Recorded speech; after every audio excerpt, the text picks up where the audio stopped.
the cabinetmaker who found home in a sketchbook. Her sketch of him was on the page before he even sat down. The scent of vanilla latte and worn wood hung in the air of the hearth, a tiny cafe with mismatched mugs and string lights that flickered like fireflies. Elias Hale paused in the doorway, his calloused hands still dusted with walnut shavings from his workshop. He was a cabinetmaker, someone who built order out of chaos, who measured twice and cut once, who preferred the quiet creak of wood to small talk. His friend Milo had badgered him into this blind date, swearing it was just 45 minutes and that the girl got quiet people. Elias had agreed mostly to stop Milo from hiding his favorite chisels. Then he saw her. She sat by the bay window, sunlight gilding the chestnut braid down her back. She wore a linen shirt the color of dried sage, sleeves rolled to her elbows, and a thin leather bracelet etched with tiny leaves. Beside her chair leaned a sleek titanium wheelchair, folded so neatly it almost blended into the shadows, almost, but not quite. What stopped Elias cold wasn't the chair, though. It was the way she didn't look up when he approached, her focus fixed on the tablet in her lap, a stylus moving in quick, sure strokes. "Elias," she said, still drawing. Her voice was warm, like honey in tea, no trace of nerves. "Milo said you'd be the one with sawdust in his hair." He brushed a hand through his dark curls, heat rising to his neck. "You're Lila." "Guilty." She finally lifted her eyes, hazel, flecked with gold, sharp and soft all at once, and turned the tablet toward him. On the screen was a sketch of his profile, lines loose but precise, capturing the furrow between his brows like he was mid-thought. "I draw people who look like they're thinking about something real." He didn't know what to say. Most dates stared at his hands first, or asked awkward questions about why he wasted his time building furniture instead of getting a real job. Lila just smiled, like his silence was something to be respected, not fixed. The barista brought her a lavender latte with oat milk, him a black coffee.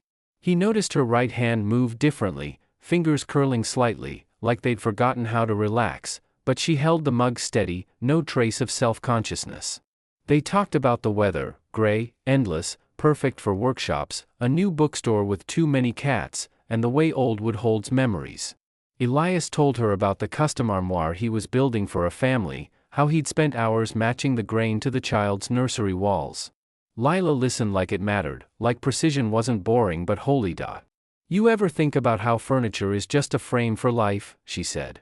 "You build the box, but the family fills it with laughter and scraped knees and Sunday mornings." He nodded. "That's the best part. The invisible stuff." She leaned back, her hazel eyes studying him. "Everyone asks about the chair first. You didn't." He shrugged, honest. "It's just part of you. Not the whole story." Her smile softened, like he'd said something she'd been waiting to hear. "Can I ask you something?" "Sure. Would you want to do this again?" "Not coffee. The park. Tomorrow.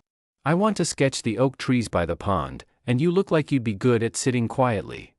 He felt something light up in his chest, something he hadn't felt since he'd finished his first custom table, something like pride, something like hope. "I'm good at sitting quietly. And I know where to get the best lemonade. No sugar, extra ice. Milo says I'm boring that way." Lila laughed, a sound like wind through leaves. "Boring sounds perfect." The next morning, Elias arrived at Willow Creek Park 10 minutes early, 2 paper cups of lemonade in hand. Lila was already there, her wheelchair unfolded on the path, tablet balanced on her lap. She wore a denim jacket and cropped pants, her braid pulled over one shoulder. When she saw him, she held up a sketch of a fox with an acorn in its mouth. "For you. Foxes are quiet but curious. Like you." He tucked the sketch into his pocket, where it felt like a secret. They walked the path slowly, her rolling at a pace that let her stop and snap photos of moss, him matching her step without thinking. The park smelled like pine and damp earth. She told him about the accident, not with drama but with clarity, a car, a rainy night, a body that forgot how to walk. She'd been a freelance artist, painting murals for cafes, until her hands wouldn't hold a brush right. Now she drew digitally, her left hand learning to compensate, her style shifting from bold to delicate. "Grief is just your body remembering what it lost," she said. "But you don't have to stop creating. You just create something new." He told her about his mom, who'd taught him to sand wood until it was smooth, who died when he was 20, leaving him the workshop and a box of her favorite chisels. He never talked about her, not with dates, not even with Milo, but with Lila. It felt easy, like the words had been waiting for her. They stopped at the rose garden, where Lila clipped a small desk to her wheelchair and started sketching. Her stylus moved fast, capturing the way sunlight hit the petals, the way some blooms were wilted at the edges. "Perfect is boring," she said. "Imperfect is alive." A little girl stared from the path, her mother whispering something sharp. Lila didn't look up, but her shoulders tensed. Elias sat beside her, his knee brushing hers. "Want to get out of here? There's a bench by the pond, no kids, no whispers." She nodded, her jaw tight. He helped her fold the wheelchair, she let him, no protests, and carried it to the bench, his muscles easy with the weight. They sat in silence, sipping lemonade, watching ducks glide across the water. "The worst part isn't the chair," she said finally. "It's the way people look at you like you're broken. Like you need saving." "I don't think you're broken," he said. "I think you're resilient. Like old wood. You've been through something hard, but you still hold beauty." She turned to him, her eyes shiny. "No one's ever said that to me before." They started meeting every Saturday, same park, same bench, same lemonade, or hot cocoa when the weather turned cold. Sometimes they talked for hours, sometimes they just sat, Lila drawing and Elias reading dog-eared paperbacks. He brought her extra styluses, knowing she lost them often. She left sketches in his workshop, a chisel resting on wood, a fox peeking from behind a bookshelf, his hands mid-carved. Then came the festival. Milo had convinced them to go, live music, food trucks, string lights strung between trees. Elias brought a blanket, Lila brought her tablet. They sat near the back, away from the crowd, but people still stared. Whispers followed them like shadows. Lila's shoulders hunched, her stylus pausing on the screen. "I want to go," she said, her voice tight. Elias didn't argue. He folded her wheelchair, helped her stand, she leaned on him briefly, her hand warm on his arm, and walked her to his truck. She didn't speak on the drive, didn't look at him when he dropped her off. "I'm sorry," she said, her voice small. "I'm tired of being a spectacle." "You're not a spectacle," he said. "They're just rude. And you don't owe them anything." She nodded, but she didn't invite him in. She just said goodbye, and drove away. The silence that followed was heavy. No texts, no sketches, no fox emojis. Elias found himself staring at the empty spot on his workshop wall where her drawings usually hung. He carved a small fox out of walnut, sanded it until it was smooth, and wondered if he'd messed up by being too quiet, by not chasing her. On the 7th day, he found an envelope in his mailbox. Inside was a sketch of the park bench, empty except for 2 lemonade cups. On the back, in her loopy handwriting, "Some people draw what they want to forget. I draw what I'm scared to lose." He grabbed the wooden fox and ran to the park. She was there, sitting on the bench, her tablet open to a sketch of him, running, the fox in his hand, his face determined. When she saw him, she froze. "You came," she said. "I had to," he said. "I'm not good at chasing, but I'm good at showing up. And I don't want to lose this." She closed her tablet, her hands trembling. "I ran because I'm scared.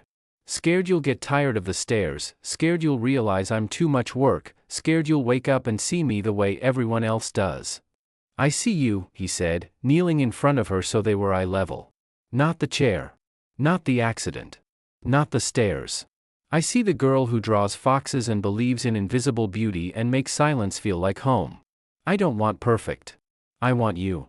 She reached for his hand, her fingers lacing with his. "I don't say, 'I love you' easily. I've learned to guard my heart." "I don't either," he said. "But I think this is it. Us. The bench. The lemonade. The quiet." She smiled, a full, bright thing, like the sun breaking through clouds. "Yeah. This is it." They didn't rush. They took it slow, like Elias's cabinetry, like Lila's sketches, like all the best things in life. He moved into her small cottage, and she turned the spare room into a mini workshop for him.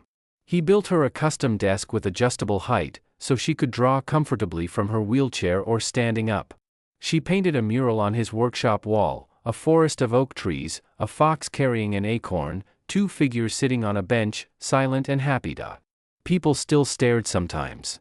But now, Lila didn't hunch her shoulders. She held Elias's hand, and he squeezed back, a silent reminder that they were seen by each other, and that was enough.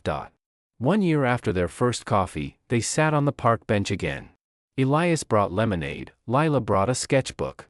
She handed him a page, and he smiled when he saw it, the two of them, sitting on the bench, the fox carved from walnut in her lap, his arm around her shoulders. The lines were perfect in their imperfection, just like them. Finished, she said. He kissed her forehead, soft and slow. It's beautiful. Just like us, she said. And it was. Not perfect. Not dramatic.